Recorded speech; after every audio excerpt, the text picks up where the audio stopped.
lilac today and see how the blooms are. It is 47 degrees here in Seattle, the high of 63 today. It is about, I think, 8:40 this morning, a Thursday morning, and here is the Charles Joly Lilac that I trained into a standard. I just put it out here so you could, so I could put it against something plain so you could see more of the structure better in the sunlight. And so it started to bloom. Look at all that. It doesn't seem to have many blooms. I mean, there's just like a large bloom there. 1, 2, 3, like 4 large blooms. And it's very interesting how this little growth is right there. Look at that. Just a small little growth there at the tip. I don't know what caused that. And also up here you can see, see that short growth right there? And the small stem right there.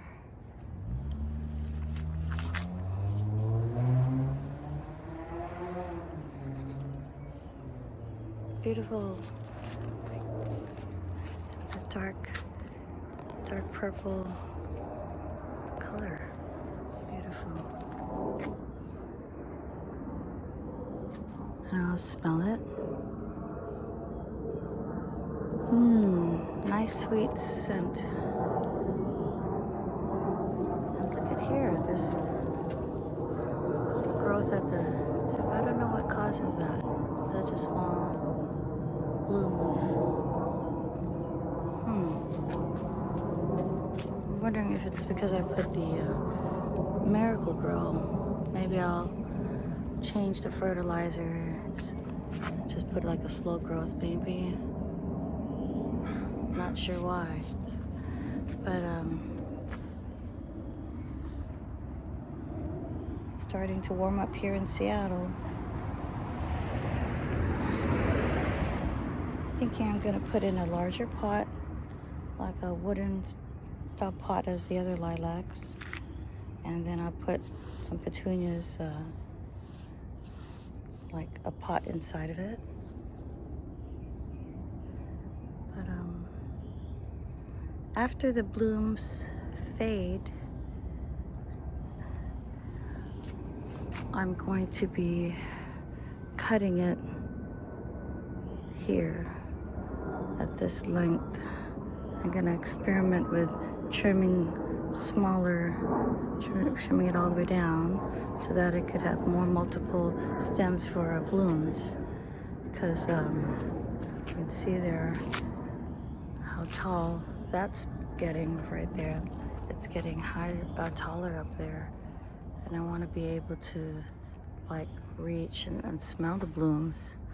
It's a little bit high.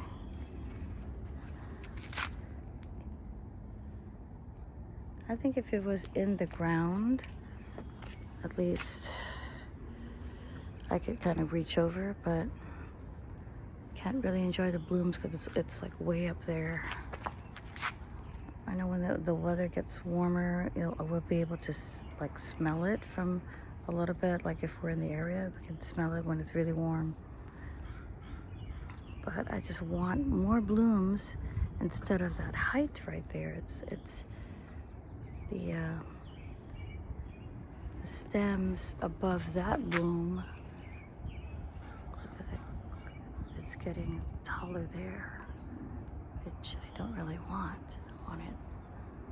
So after the blooms fade, I'm just gonna trim this shorter here, everything shorter.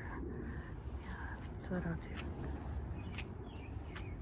I want more blooms, but I don't want the branches up there way up top.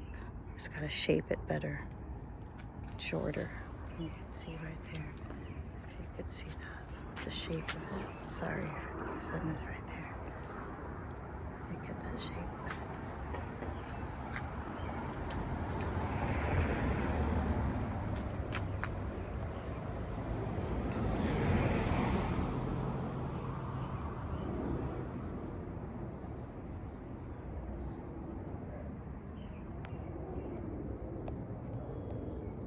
And to accent, to underplant it with Supertunias instead of Supertunia Bordeaux, I might try and go with something more yellow or yellow orange or peachy toned Supertunia to kind of, I think, contrast, like a yellow or orange, contrasting that.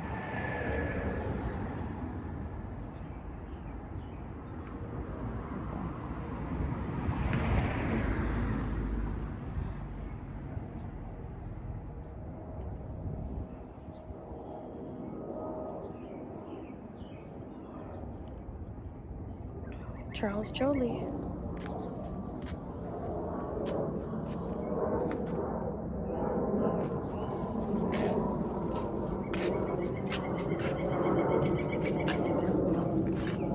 Let's see better the bloom. Here's my hand. You see how large that bloom is right there. Let's smell this. Nice sweet scent. There's a small one there, a small one. There's a taller one bloomed there, and there's a small one, and that one's getting taller. So, yep, that's Charles Joly double, says here, double red Charles Joly French hybrid lilac.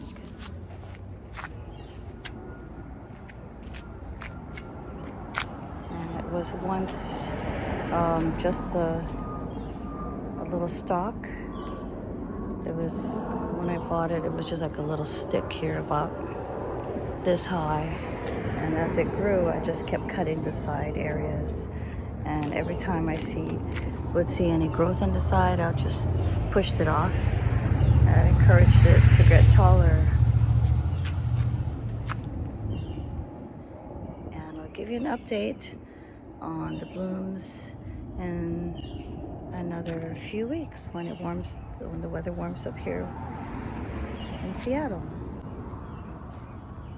Highly recommend this lilac because of its striking purplish blooms. It's the darkest lilac blooms I have here, and the smell is I think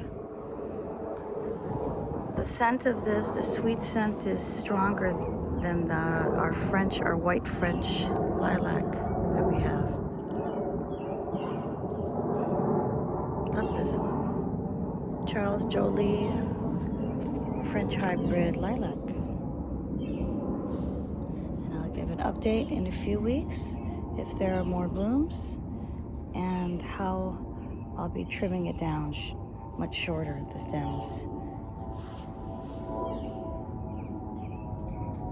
Follow for updates. Thank you.